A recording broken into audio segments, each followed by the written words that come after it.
Hello, my fellow Bereans. So welcome back to the second week and possible start to the challenge for everyone. So last week I discussed finding a Bible that didn't have the tabs or covering up the tabs.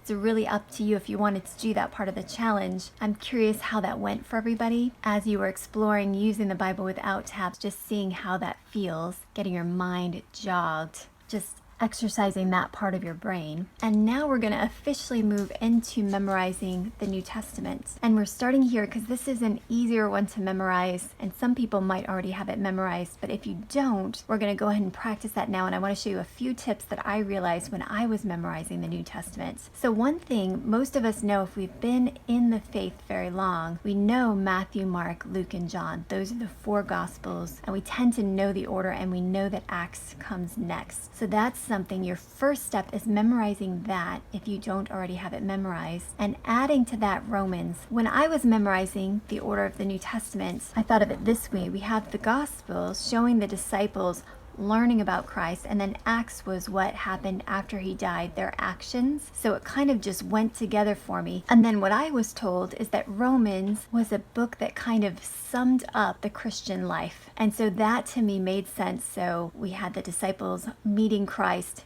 then their actions after he died, and then Romans was that summation of what the life looked like. So that section was pretty easy for me to learn. Matthew, Mark, Luke, John, Acts, and Romans. And so if you haven't memorized that, that would be my suggestion for the first day. Just kind of run through those in your mind. And the next thing that I noticed when I was trying to memorize it is that you have this 1st and 2nd Corinthians, and we have this IANS. And you notice Galatians, Ephesians, Philippians, Colossians, and 1st and 2nd Thessalonians. Those are the IANS books.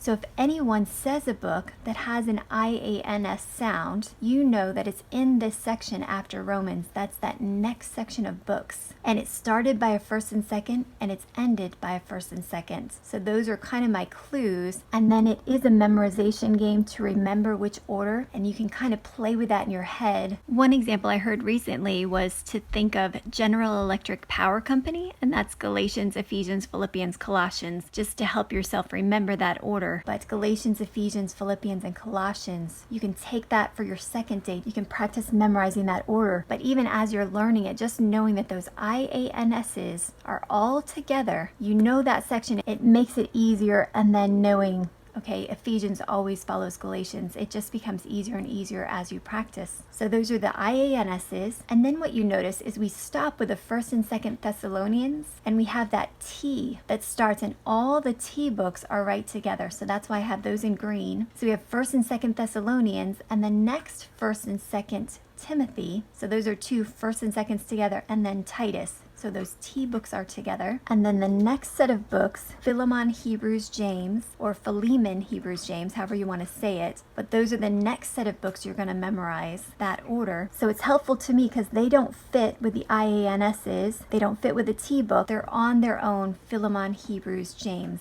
So those come next. And then next you have 1st and 2nd Peter, 1st, 2nd, 3rd John. And so those come together. So I'd learn that that's what comes next. And then for me, the end of the Bible was never very hard. And I'm not sure why, but I just knew pretty quickly, like, you know, that Genesis is the first book, Revelation ends the book, and Jude comes right before it. 1st, 2nd, 3rd John is right before that. These three together, I just remember that didn't take much to remember. It was more like just learning this order and these orders. This came pretty easily to me. So this is something you can review this week. So that's the challenge for this week, memorizing these books. And if you're like me, the big challenge will be the IANSs, remembering the order. It's easy. You've got the 1st and 2nds on either end of it, and then you have the T's together, and the 1st and 2nds are together, and then Titus at the end, and it starts with the IANSs. These books, another one where you just kind of run through it a few times and you'll get it. And then the ending. Again, if you've decided you'd like to take part in this challenge, it would be great if you hit the thumbs up. Then anyone as a part of the challenge can know there are this many of us going through the same challenge together. I think that would be a fun thing. And then in the comments, come back at the end of the week and let us know how you did.